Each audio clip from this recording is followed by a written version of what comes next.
Good evening, fellow members, and welcome to the 2023 Annual General Meeting of your local independent cooperative society. I'm Tony Price, Vice President of the Society, having been appointed to the post by my fellow directors in May 2022. It gives me great pleasure to welcome you to our members' meeting this year. You should all have a copy of the Society Annual Report. Please raise your hand if you do not have a copy. Thank you. On the back page is the order of I've lost my page already, so there we go. On the back page you will see the order of business for tonight's meeting, and the standing orders are detailed on the page before. Please note that we will invite comments and questions from the floor throughout the evening. There are microphones located on this level and the mic stand on the raised level. Can I ask that questions are raised at the appropriate points throughout the meeting and that you wait for the microphone before starting your question. We have received apologies from the following members. Judy Saunders, our President. Unfortunately, she is unable to attend tonight due to a family bereavement. And there's David Last, Malcolm Wallace, Trina Skingle, Tony Cudgeon, Ken Archer and Alistair Tween. Are there any other apologies to note? Thank you. For over 150 years, the Society has been serving members and the local community within our trading area. Whilst retail certainly isn't getting any easier, we continue to strive to support our members and local communities. It certainly has been a tough few years for retail, and as we moved out of the pandemic into what we hoped would be normal. The war in Ukraine began, following closely by the cost of living crisis, particularly in fuel. It is against this backdrop that we present our annual results tonight. My role this evening is not to go through the financial results in detail. Barry Wood, our Chief Executive Officer, will do this, and of course we'll be willing to answer any questions about the report and financial statements that you may have. Following this, there will be a number of items where members' approval will be sought, including the remuneration report, the annual report, the share of the profits payment, before Barry will provide an update on our trading position so far this year. He will be followed by Brendan Smith, our Chief Operating Officer, who will provide an update on business developments. You will also hear about our membership activities from Kevin Bennett, our Head of Membership and Marketing, providing an update on what we have been doing to support members throughout the cost of living crisis. Ellen will then return for the directors' fees and expenses, approval of distributions, appointments for the auditors and announcements of the annual appointments. By the end of this annual general meeting, I hope that you agree that your independent local cooperative society continues to support our local economy, community and members through our retail and membership services. Finally, I would like to thank all my fellow directors, the management team and all society colleagues for their ongoing support, commitment and dedication throughout the year. Collectively, it is people that make our cooperative a success. As a team, we assure that the cooperative continues to make a difference in our community. I will now pass you over to Ellen to complete the formalities of the evening.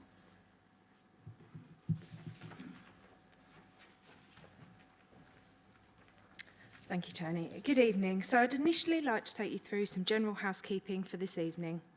In accordance with the Society's rules, members had the opportunity to submit a motion to tonight's meeting, and I can confirm no motions have been received. Voting tonight will be by a show of hands, unless a ballot is required, and obviously the yellow cards are there. Moving to the first motion, may I ask that you confirm that the minutes are a correct record of last year's meeting? So can I ask those that vote for, if you can raise your hands? Against? And any abstentions? Okay, thank you. I'll pass you back to Tony. Thank you, Ellen. I will now take you through our annual report, highlighting the key points to you. There will be an opportunity for questions before we ask for members' approval of the report and financial statement. Page 6 details our cooperative environmental and social performance indicators and includes progress in members' economic involvement, training of our colleagues, and includes information on our gender pay ratio, which has a mean differential of just 4.8% and 0.0 media differential. Pages 7 to 11 is our report to members detailing the performance of each trading division. You will see on page 7 a pie chart showing the breakdown of gross takings by business. Clearly, the food business is the Society's biggest business. Our businesses have rebounded differently out of the pandemic, where food the previous year had continued to trade when hospitality was shut. We have seen a decline in year-on-year, whereas our travel and department store business, which were previously closed, have benefited from the stores being open to trade. Page 9 through to 11 explains how we are putting our cooperative values and principles into action, which I'm sure Kevin will want to draw your attention to later on. The remuneration report on page 13 provides a transparent breakdown of senior executive and directors' emoluments for the year. Detailed in this report is a proposal to increase directors' fees by 2.8% in line with the colleague award awarded last year. The succession planning report on page 14 explains and demonstrates the Society's commitment to developing our colleagues and directors. Your directors underwent an annual performance evaluation, which this year was conducted by Cooperatives UK and forms the basis of the training plan for the year. Pages 16 and 17 details the Society's compliance to Cooperatives UK Code of Best Practice, the Corporate Governance Code for Consumer Cooperative Societies. The report confirms that the Society's system of internal controls has proven to be effective throughout the year. The Statement of Accounting Policies on page 18 and 20 to 21 explains the accounting policies adopted during the year. Turning to the financial statements on page 22 onwards. The group revenue account shows that the Society achieved a gross takings of £106 million, a year-on-year increase of 6.7%. The society generated a trading profit of 65,000.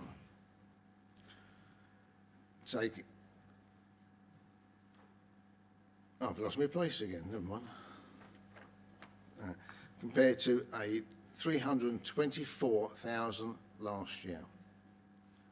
The surplus for the year posted to reserves is 7,000, compared to 341,000 last year.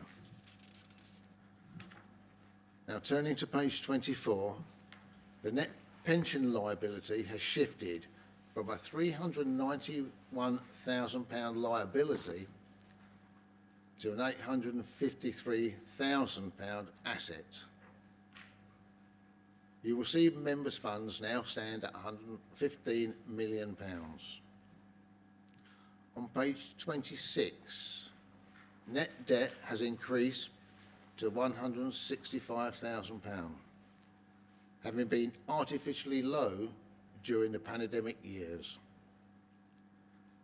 Pages 27 to 42 are the supplementary notes to the financial statements, providing additional information, including auditor's report on pages 40 and 41. I will now pass you over to our Chief Executive Officer, Barry Wood, for a review of the financial performance. Thank you.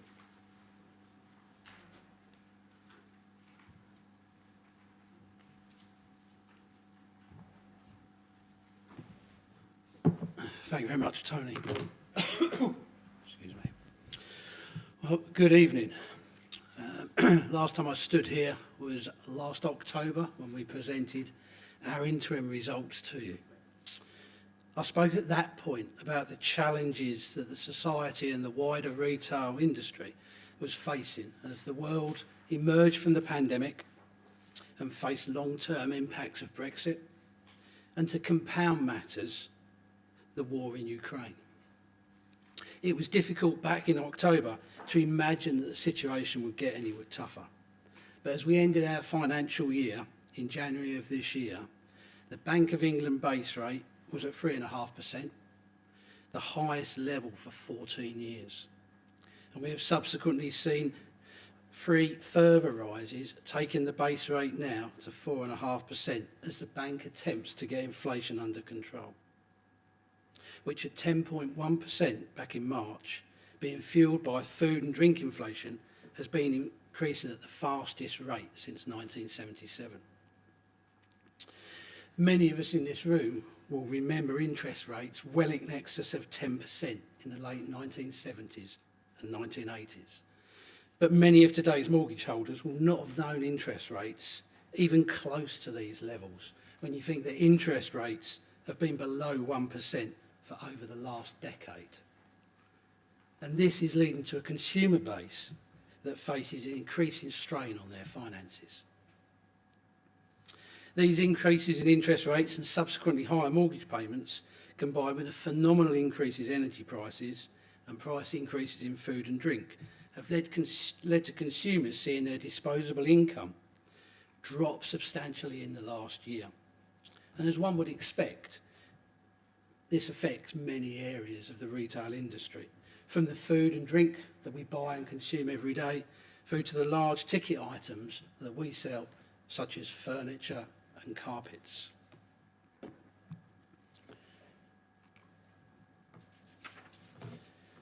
Given the challenges that we've faced in the period under review, I hope that as we move through this evening, that members will agree that we have managed to weather the storm and produce a reasonable financial performance given the challenges that the retail industry have faced. The set of circumstances that we have seen over the last year and continue to see even now have become known as a cost of living crisis. And as a cooperative society, it was felt that we must stay true to our roots and assist our members where possible to navigate these difficult times. Our solution to this was in the last quarter of 2022 to introduce a number of measures to help members and colleagues reduce the cost of their weekly food shop. For colleagues, we introduced double discount Fridays, where colleagues and indeed pensioners of the society could save 20% on their spends in society food stores. For members, we have run various promotions since the last quarter of last year, with the most popular being the 10% off on Wednesday afternoons between 1 and 6. Due to the success of that particular promotion, we've extended this now in selected stores to all day, Monday to Friday for members. So 5 days a week, any time of the day, members can get 10% discount on their food shops. To celebrate the King's coronation, members receive 10% off in all food stores between Monday the 8th and Friday the 12th of May. And early figures suggest that that was well received by members. As of yesterday, the Society had provided savings to members through these promotions of £38,500. It is against this backdrop of the challenges in the economy and the wider industry that we present the financial accounts for the year ended the 28th of January 2023. I'll take the meeting through the results, highlighting the key areas and providing some background behind the numbers where necessary.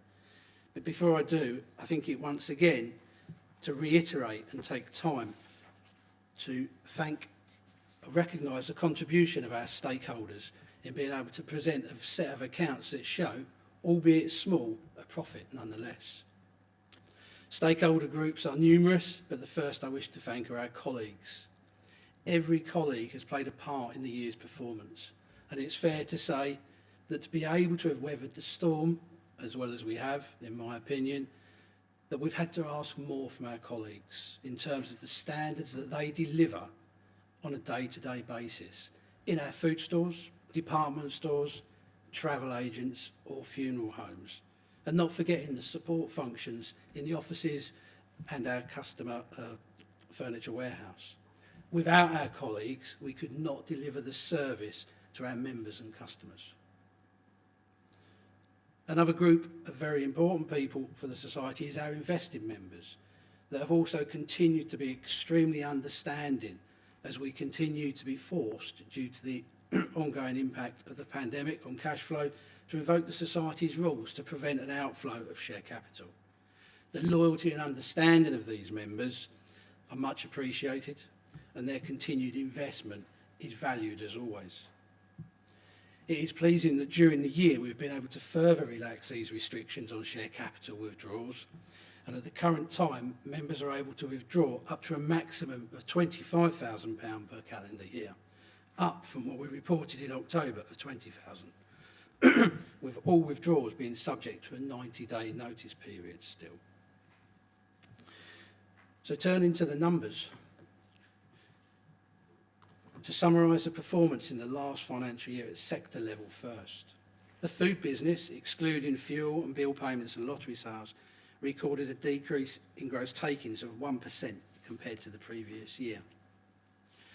That performance was impacted heavily by the cost of living crisis, with the volume of product that we sell decreasing by 7.9%, as consumers managed their finances by buying less, a trend that has been seen across the food retail market. In order to attract more customers into our stores and attempt to mitigate the volume decreases from the existing customers, we have focused very much on increasing the services available in our stores. We've introduced every parcel services, Amazon lockers, an improved coffee to go offer under the Prep brand, and more recently, InPost lockers. All of these have taken off well since their introduction, and we continue to look for further opportunities to drive footfall to our stores. This is under a campaign which we're calling More Than Just a Shop. We've spoken on many occasions about creating a community hub in our stores. Our stores are not just for buying the groceries, they're fulfilling any need you may need in the community, from you paying your bills, your lottery tickets,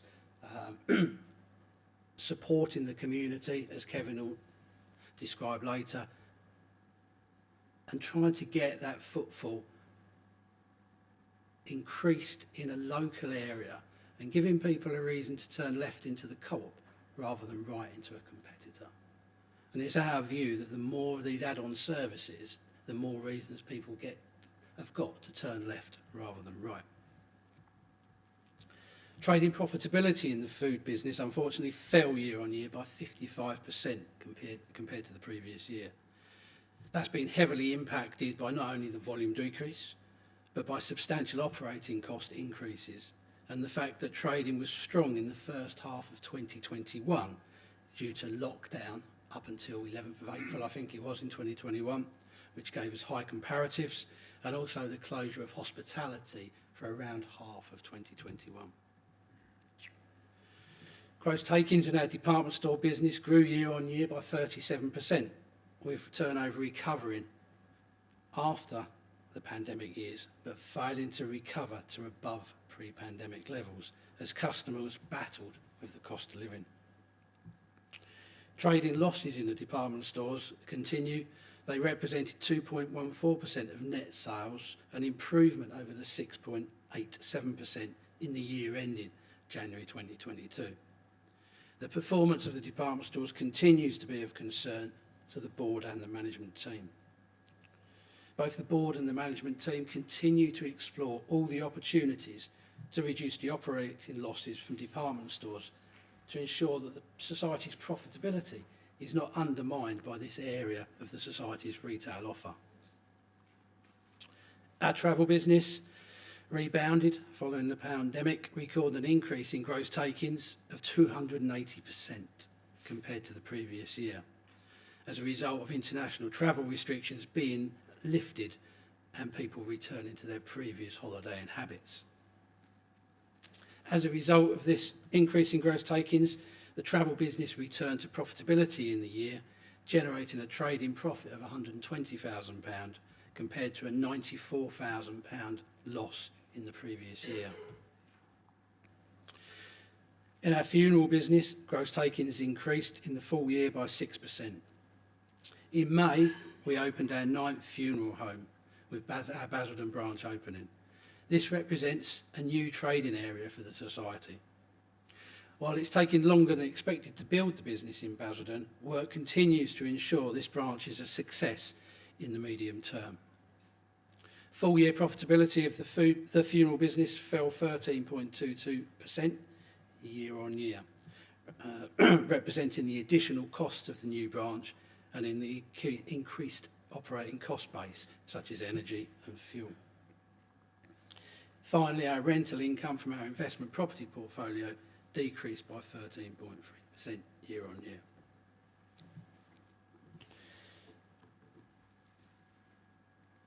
Looking now at the high level performance for the society, gross takings, as the Vice President has already detailed, totalled 106,184,000 in the year.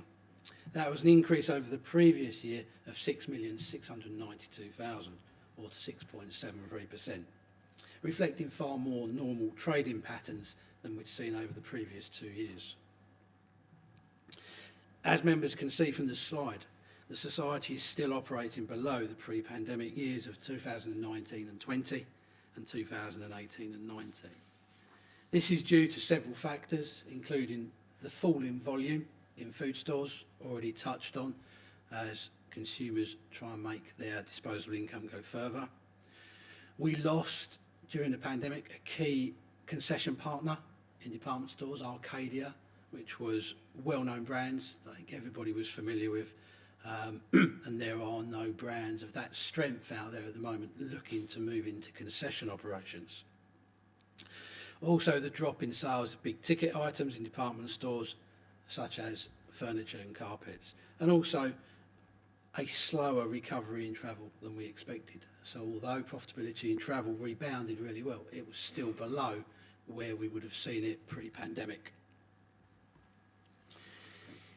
Turning now to our gross profit, our income.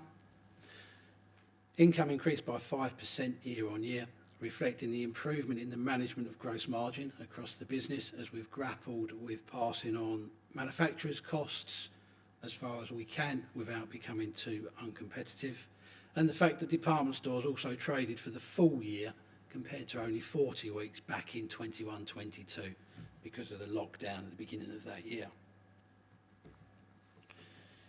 Operating costs is where it starts to get interesting. Operating cost is where the wider economic turmoil really shows in the accounts, with operating costs increasing year on year by 1,429,000 or 6.21%. I think it's worth taking some time to explain that number and where those underlying increases are from. During the pandemic, the Society received assistance from central government in the form of business rates relief, as many retailers did, as all retailers did. This support came to an end during 2022, which resulted in a year-on-year increase in our business rates back up to normal levels, and that increase totalled £396,000. Second area, as members will know from their own domestic energy bills, the cost of gas and electricity increased massively during the year. The Society spent an additional £695,000 on utilities during the last year. The cost of distribution, so this is the amount that we pay to the co-operative group for having goods delivered into our stores, increased by £161,000 in the year. That's despite us selling 7% less product. So we're paying more to the group for distribution for less product being delivered into our stores. That's the result of several factors: increased cost of fuel, increased cost of energy to run the warehouses, and their labour costs. And I think certainly back in the end of 2021, the dispute between drivers, warehouse workers and employers was well covered by the media in terms of the wage increases that they were asking. The biggest issue, though, in terms of the increased distribution cost is a drop in volume. So we've reported a 7% drop on volume. That is representative of the movement. So around 7% less cases are going through warehouses, and that results in the case cost going up. Those three areas accounted for 88% of our year-on-year increase in operating costs. A further £246,000 of the increase was driven by increased labour costs of the Society's own, and this is a trend that's set to continue, with the large increases being seen in the national living wage each April. Combined, the four areas accounted for a year-on-year increase of 1,498,000, a level in excess of the year-on-year increase in total operating costs. So given that most suppliers are passing on their increases in labour, so for example refuse collections, their costs have gone up because of fuel, because of labour. Any maintenance services, those costs are going up by at least inflation. What it does show is the Society has done a very good job of controlling the underlying operating costs to protect overall Society profitability. Turning now to operating profit, trading profit before other operating income totalled £65,000. That's a reduction of 86.8% on last year, and a performance given the headwinds which, in my opinion, is reasonable. And all the indications are that other cooperatives are reporting drops in profitability. Our task now is to begin to rebuild profitability as inflation begins to slow.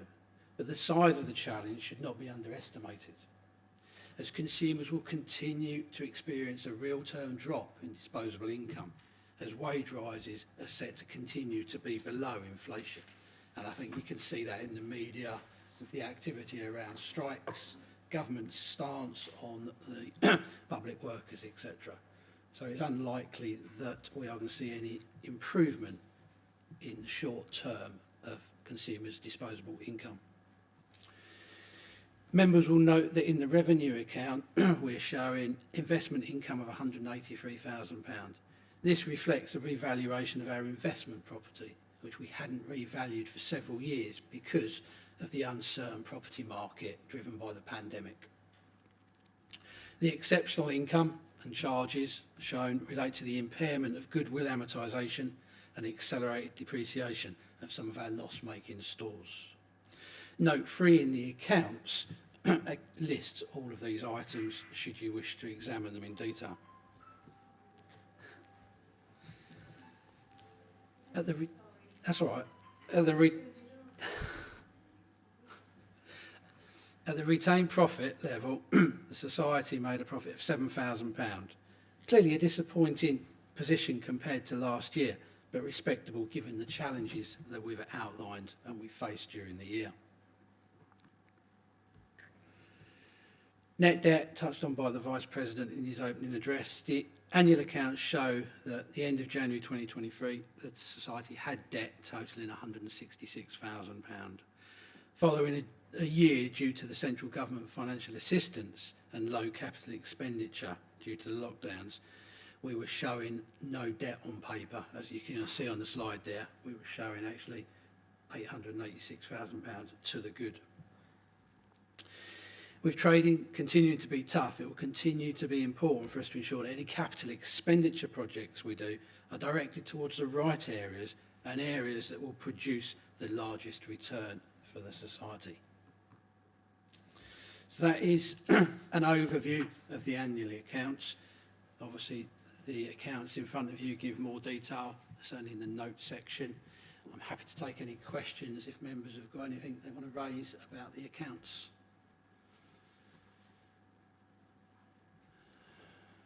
I've just got a microphone for you, sir. Yeah, you mentioned the way in which the co-ops, food stores, are actually trying to meet needs of the customers in a far greater sort of way than what you've done before. And I just wondered, in the case of the Morsham Lodge food store, and with the post office shutting on Morsham Lodge, whether there were any plans to take in the post office at the Morsham Lodge food store. I mean, maybe you can answer it, maybe you can't. I can answer that. I can answer that in detail. We were approached, as you would expect, by numerous bodies, including the local MP and a local councillor, about taking the post office into the store. We conducted a full review of looking at that. Bottom line was we could take it, but it would cost us money to run it. So I went back to the post office and said, look, we're prepared to do it, but we will only do it on this basis, which means we can't trade it the hours you want us to do. The post office wouldn't really budge. They said, yeah, we'll let you drop the hours a little bit. I said, well, okay, fine, but we need to go further than that. They wouldn't go down to the level we felt would be sustainable for us, and the level of money we'd need to invest in setting it up, they wouldn't move on that either. So unfortunately, we had to say no. So, but yeah, rest assured, we did look at it in a lot of detail before we said no. Okay. Okay, if there's no further questions, I will hand over to Ellen.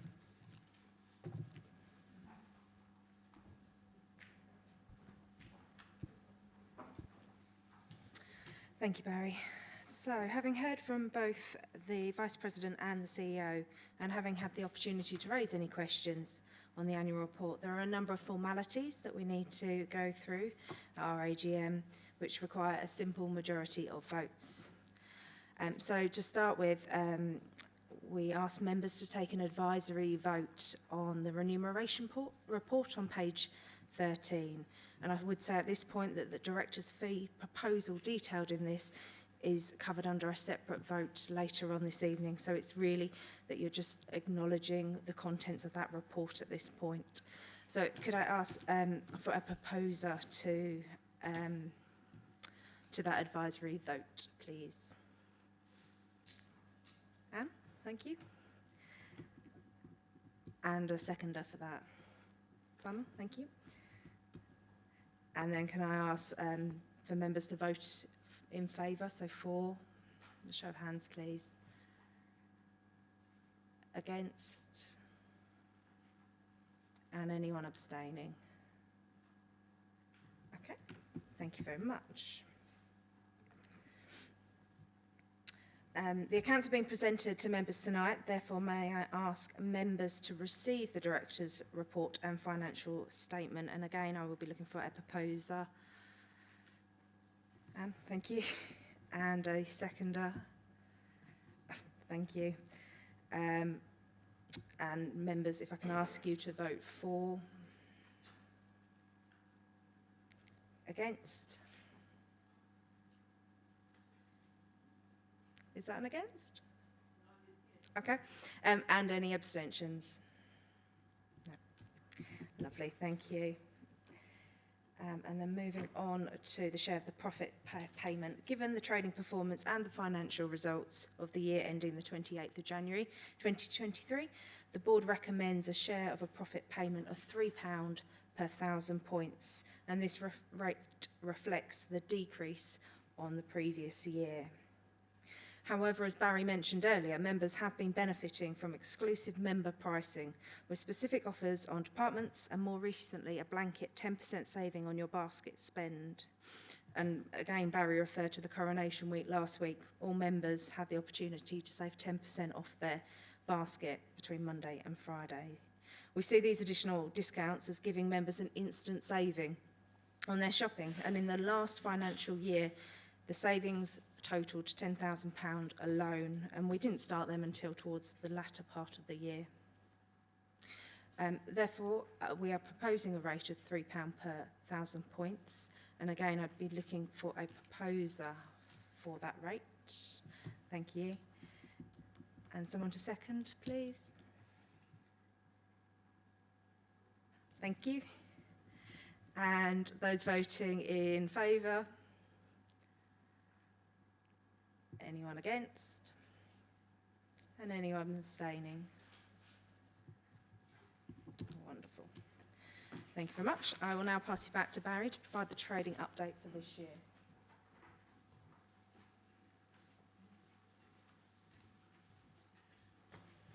It's like musical chairs. We're now a quarter of the way through the new financial year, so it seems like the ideal time to give members an update on how we've started the year. I spoke just now about the cost of living crisis, and it is still very real. And obviously there is no sign yet that it's going to let up anytime soon. So this is very difficult for us to grow turnover in real terms when consumers are scaling back, not just on that discretionary spend, you know, fashions, furniture, carpets, etc., but also on their food and drink spend. The Society's gross takings in the first 13 weeks of the year have increased by 3.3% year on year, and that growth is being driven by fuel, food, funerals and the investment property business. There's clearly in the food and fuel inflationary elements, which we'll cover in a minute. The core food business, so that's everything excluding our paper win and lottery, which are purely services which we collect on other people's behalf. That core business is increased by 4.3% compared to last year. Now that's driven by food price inflation. So I think the latest figure I've seen for food price inflation is about 17%. So when you look at that, it's quite clear that our volume continues to be down year on year, quite substantially. And that's a problem not only that we're having, the industry in general is having, unless you're a discounter, and certainly the co-op movement is performing at the same level as we are. So it is a movement-wide problem, definitely. The services element of our food business was down 5% year on year, and that reflects, it's grown 5% year on year, and that's obviously reflecting to a degree the continued inflation in energy prices. Fuel turnover is 2.3% higher than last year, and that's being increased by the volume of fuel being sold rather than purely inflation. And I think you'll see recently fuel prices have dropped a little bit more, but we are driving volume in our fuel business, which is encouraging. The department store business is trading down year on year by 4.9%. That's a mix of a 10.8% decrease in our own bought and a 5.5% increase in the concession business. Own bought business is suffering in the main for two areas, furniture as you'd expect, being large value purchases and also ladies' fashions, not helped at the moment by the cooler weather, shall we say, for the time of year. Travel business is struggling at the beginning of this year. We have got an 8.2% decrease, which is a lot lower than we were expecting. We've been, until recently, severely understaffed in the business. There was a lot of individuals that left the travel business during the pandemic through no choice of their own, being obviously either laid off or furloughed.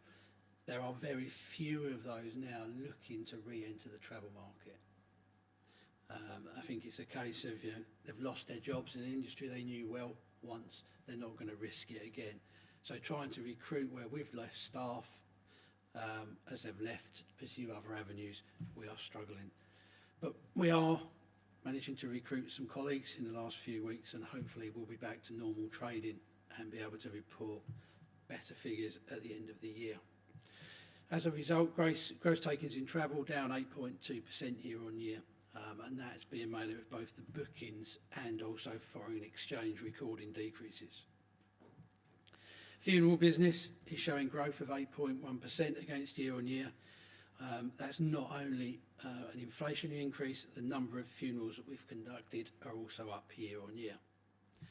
And finally, our investment property portfolio has generated an increase of 31.9% in gross takings compared to last year, and we now have a situation where all of our commercial property has tenants in situ.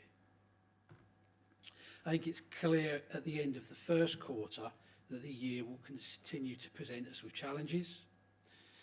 Brendan Smith, Chief Operating Officer, will now take you through some of the business's developments that have been conducted both in the last year and are planned for this year to try and counteract those challenges that we're seeing.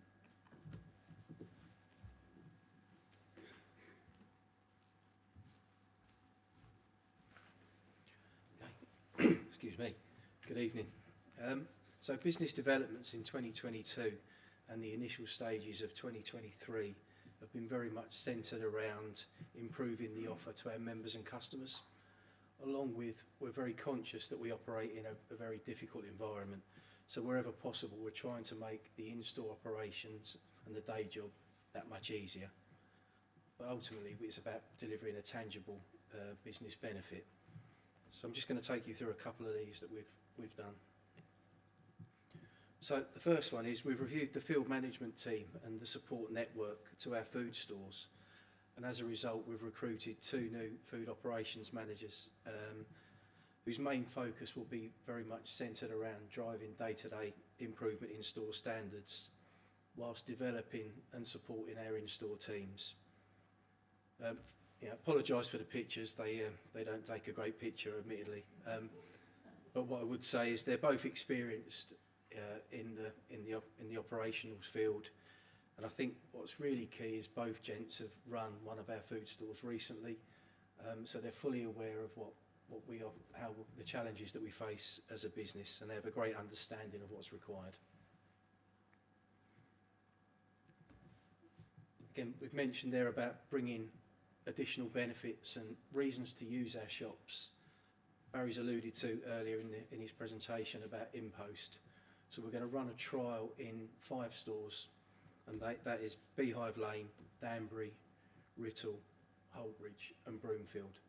So basically the mechanic of that is that people who shop online can both return and collect parcels from the lockers. It drives footfall to the locations, and the provider of the lockers pay us an income. So it drives footfall, and there's a commercial benefit as well. We're very much conscious that we do operate in this challenging environment. So we continue looking for ways to improve the day job and try to make it easier. And one such initiative is the introduction of a communication and task management platform. It's run by a company called RMS Metro, and it can be operated from either a PC or a mobile device. The platform has been named by store colleagues, and they've decided that via a survey actually on the platform that it should be called Starlink.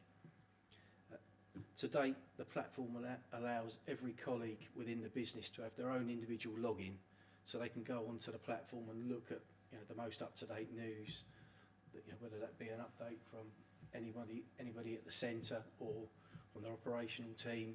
But again, it's live and it's available to everybody. In addition to that, we've now started putting basic management tasks on the platform as well, and the aim of this is very much to drive traffic towards the platform, and again, the savings and the tangible benefits there are time and no longer complete forms on paper form, and so again, it's double benefit there. Moving forward, the platform will evolve and become the Society's main platform for operations, and to support the platform, the Society invested in Android-based handsets that are now in all locations, whether that be food, funeral and department stores. So, they can be now, it's the piece of equipment that the duty manager or the person in charge of that unit carries, and it's real-time live information on it. Department stores. So I think at last year's AGM, it was mentioned that we had a difficulty in attracting new concession partners. I'm pleased to say that the department store team have managed to attract partners throughout the year. And just a couple of examples there are a Class Ladies, which is a ladies' fashion brand, and I'm reliably informed it's suitable for all age groups, and Lighthouse. Again, it's a ladies' fashion brand and it's in both locations. The work hasn't stopped there, so I think one of the things we've talked about today, whether it be in food or in any other area of our business, is whether our retail offer is relevant. So a couple of things the work that's been done in our department stores. So moving forward in this year, Jay Blades, and again of Repair Shop and Money for Nothing fame, he's launched a furniture range. So pleased to say that we're one of only 48 retailers nationally that's been selected to sell this exclusive range. So that launches in store in summer 23. Katie Loxton, again, which I'm reliably informed again is currently very on trend, and they're generally choosy on who they allow retailers to sell their brand, and we've been allowed to work with them. French Connection Ladies, Calvin Klein Accessories, and Wrangler Men. So again, they're all brands that actually, as a business, we should be quite pleased to have in our department stores. If you then talk about online, so the Quadrant Online has been now live for a number of months, initially with housewares. So in recent weeks, there's a number of categories that have now gone online and generating some potential increased income. So that's outdoor living, furniture, mattresses and bed linen. What I would say is it's not the full range, it's a limited range, but it's to build that awareness and build the credibility of our online offer. In funerals, Barry's mentioned there that we obviously opened our new funeral branch in Basildon last year. What we have done, we've formed a relationship with the Westerly Group, who own and operate the Basildon crematorium. So obviously there is a commercial benefit again to us for this, but also what it does do is enhance our brand and reputation in it, which is still a new trading area for us. And then finally, in travel. So again, it's been mentioned there that the challenges we've faced around recruitment in travel, and for all the reasons that Barry mentioned there around that people have taken a conscious career choice really to move away from the travel industry and perhaps go into something that now may seem a little bit less high risk. The Society haven't been immune to that, has been mentioned. So what we have done is taken a different approach to recruitment. So we've now gone and recruited a number of junior members of staff, which we can train and develop and actually get them to become loyal not only to the industry but mainly to the society. So again, we've had some success in recent weeks in recruiting trainee travel consultants and an apprentice travel consultant. So I think that's just a very quick sort of snapshot of where we've been, some of the initiatives we've been looking at. So just pause for any questions.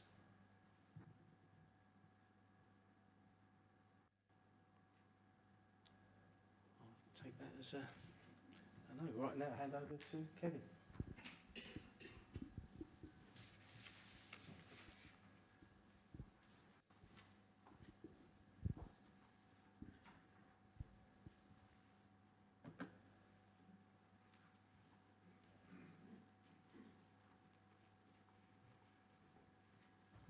Good evening, everybody. Nice to see a few new faces here, actually. Thank you for coming out today. Right. This last year, the membership team has been trying to reverse and adapt to some of the new habits that members have adopted during the course of the pandemic. Over lockdown, we saw a lot of members holding on to their membership cards as a means to protect themselves as we encouraged contactless payments. Though members were still using our stores, in some cases we think more than ever, we couldn't measure that whilst cards remained in their purses. So in 2022 we had a mission.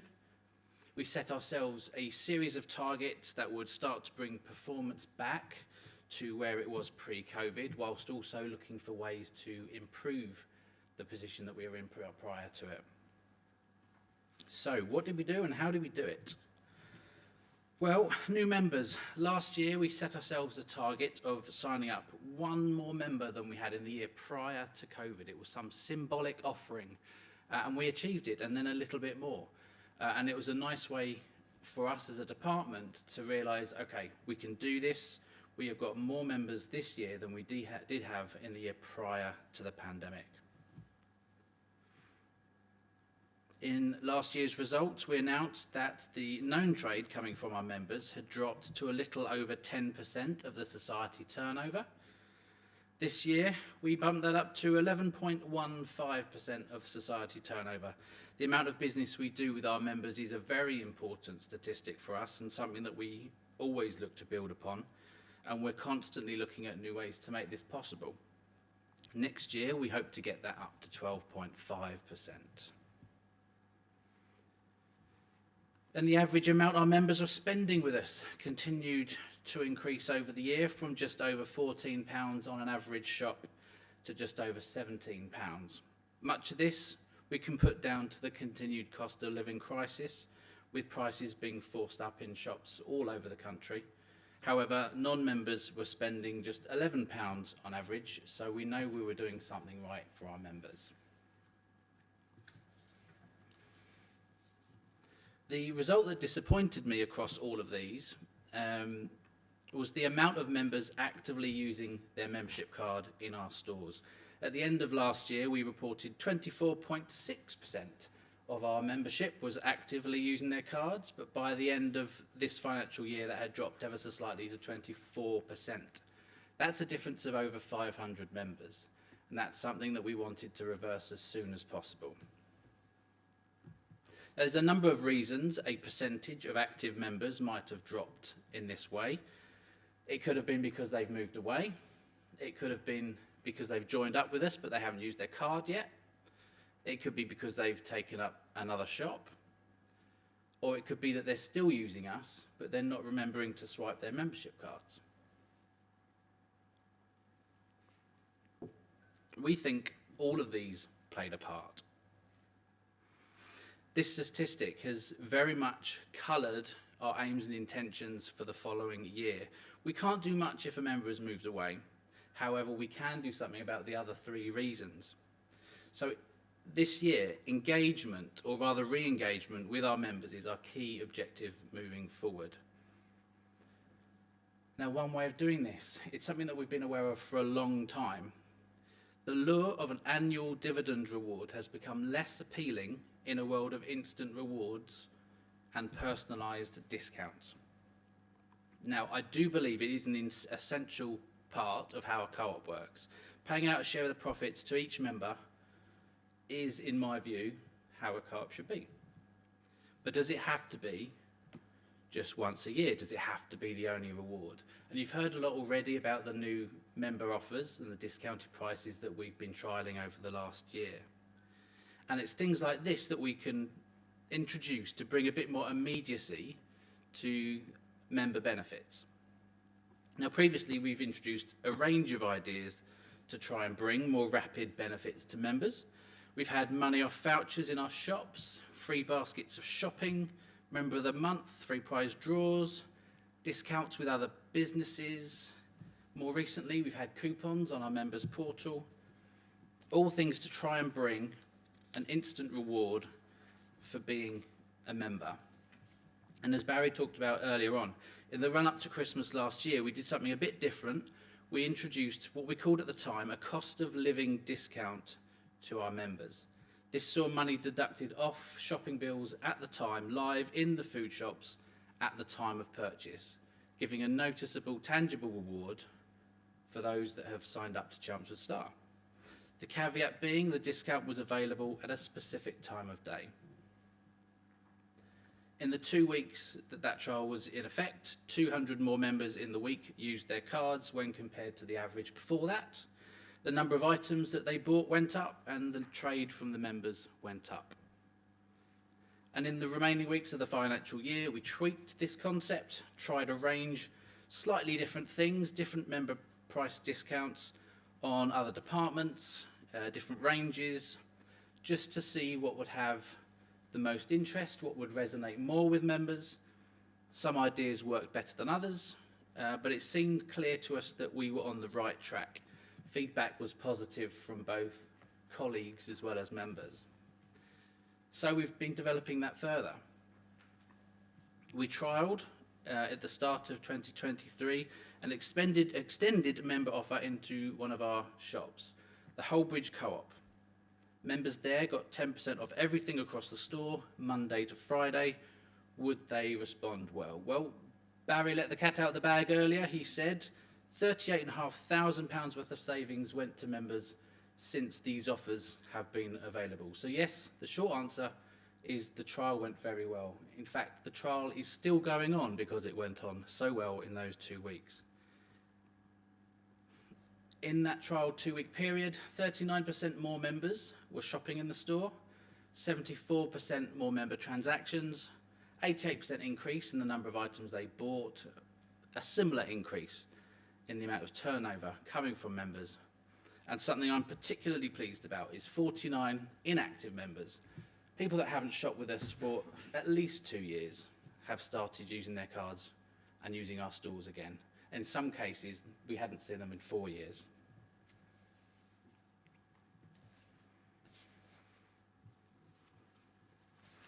Because of the success of this trial, it got expanded and is now being run in Writtle, Danbury and Ingatestone.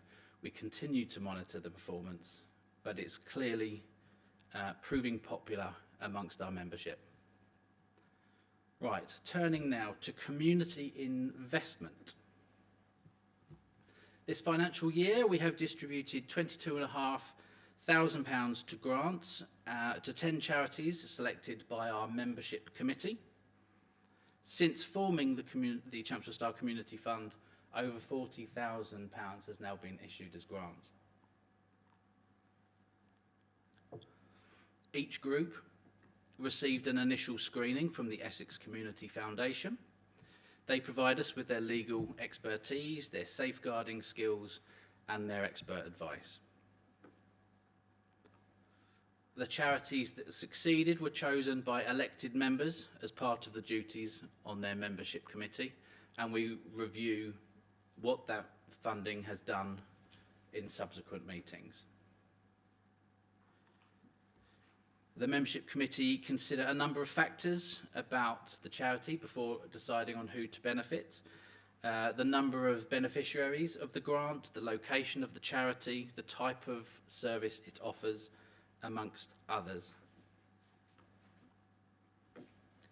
And in addition to those grants, we're still supporting over 100 active community card groups This year we paid out another £3,500 in benefits to them, and through donations and corporate donations, we also gave £2,000 to the Disasters Emergency Committee Fund during the initial conflict with Ukraine and Russia. The Community Fund has allowed us to support a far greater range of charities in a more significant way across the region than when compared to our previous fundraising initiative. The fund is made up, if you're not aware, of society contributions, carrier bag sales from the legislation, and charity pot donations. Some members also choose to donate their points. I know some of you did that when you came in this morning. You can also do that through this morning. God, it hasn't been that long, has it? About an hour ago. Some members also choose to do that through the members portal. It's one of the services available there. Other services include the ability to update your contact details, which brings me back to re-engagement. If you've moved away, we need to know about it. If you've changed your email address, please tell us. It's the most cost-effective way for us to reach you with news and updates and membership offers. For example, if we don't have your details, you might not know about the fact that moving forward, new members will be receiving a 15% discount on their first 3 spends in a food shop. If you are one of those members that are yet to use their card, this would benefit you.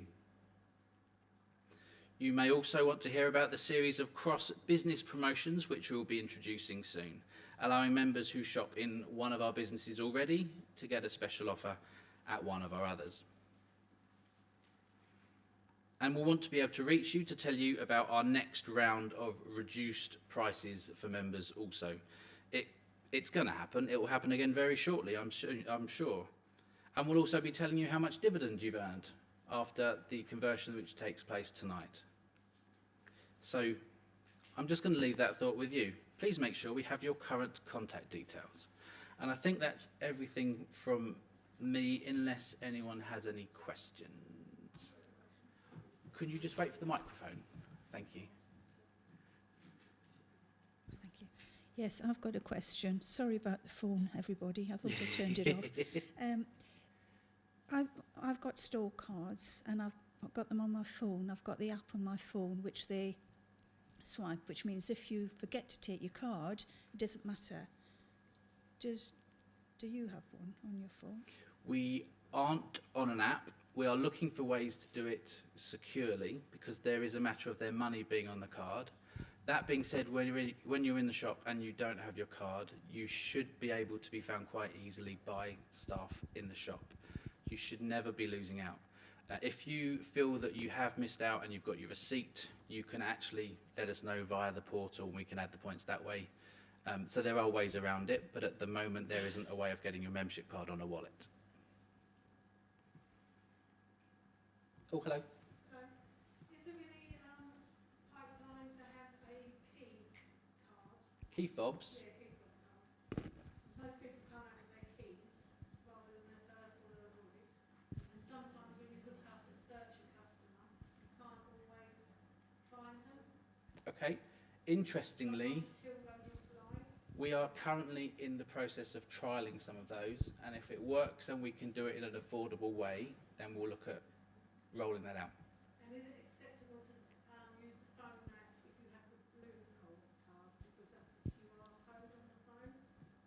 Because obviously there's no monetary value on the blue card, because some people are coming in with that on their phone app.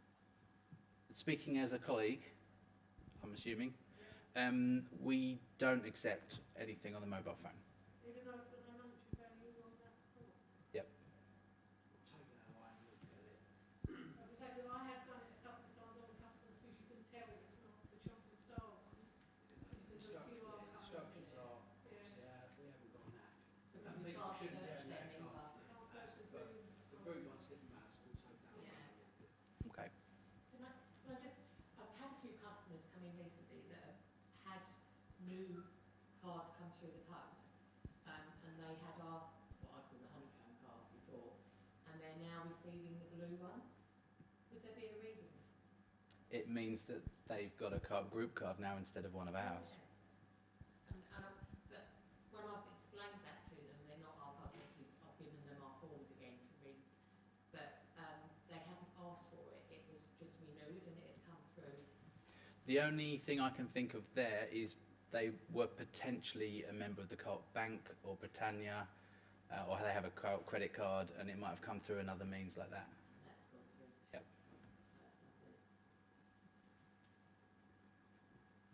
That's lovely. Okay. Thank you very much. I will pass you back to Ellen, it looks like. Thank you very much.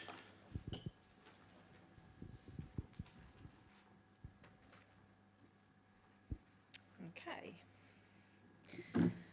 So under the Society's rules, directors' fees can be reviewed from time to time and require member approval. Having reviewed the rates, the board are proposing a 2.8% increase, which is in line with what colleagues were rewarded with in the last financial year. The breakdown of fees and expenses are detailed on page 13 of your remuneration report in the annual report. Directors are mindful not to increase the cost to the Society, whilst accepting that the level of fees need to be at a rate which continues to attract and retain members to the board. The expense structure is proposed to stay the same. At this point, can I ask for a proposer for the revised structure of 2.8% increase? Thank you. And a seconder. Yeah, thank you very much. And can I ask for a show of hands for? Against? And abstain? Okay, thank you very much. And then included in your papers tonight, you have a report from our local co-op party. The National Co-op Party was established in 1917, over 100 years ago, to defend and further the cause of cooperation in the UK. In 1943, the Society established Chelmsford Star Co-operative Society. Chelmsford Star Co-operative Party, building on the strength of cooperation within our locality. As you would expect, the party looks to support the Society and promote not only us, but other forms of cooperatives, mutuals, social and voluntary organisations. They, like us, share the view people will achieve more working together than they can do alone. The Chelmsford Star Co-operative Party is an independent party and not a faction of the Labour Party. During 2023, they intend to raise awareness locally about co-ops and the Co-op Party. The subscription will allow our Co-op Party to continue to campaign and support cooperative issues, and you can see from the handout some of the campaigns that they have been involved with in the year, including modern slavery, food justice and cooperative housing projects. The relationship with the party was born by directors in 1943 and has continued to be part of our heritage. And in accordance with our rules, we are required to seek member approval for our subscription to the party. Our subscription for the year will run to May 2024 and is just £500, which compares to £1,500 last year. Can I ask for a proposer and a seconder from the floor? Thank you. And a seconder? Thank you. And can I ask for those voting for? Against? And any abstentions? Wonderful, thank you very much. And now moving on to the appointment of auditor. Following a tender process last year, Rickard Luckin was selected as the Society's audit partner. The board recommends the reappointment of Rickard Luckin for the year ahead as the Society's auditors. And can I ask for, again, a proposer and a seconder? Thank you. And can I ask those in favour? Against? And any abstentions? Thank you very much. And now moving on to election results. Well, unfortunately, we didn't have an election this year. We had insufficient candidates standing for election in order to hold a contested election, and that was actually at all 3 tiers of our governance structure.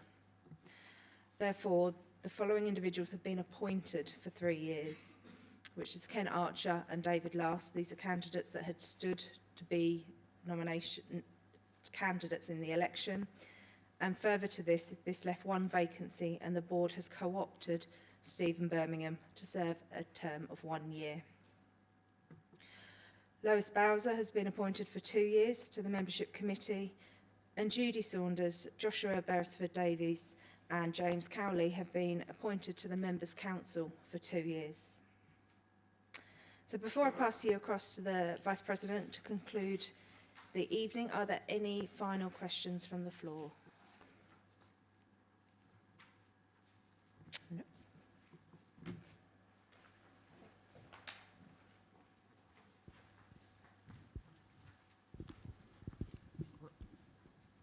I hope that you've all found this evening informative and interesting. There being no further formal business to conduct, I will now call the meeting to a close. May I thank you all for joining us this evening and wish you all a safe journey home. Good night.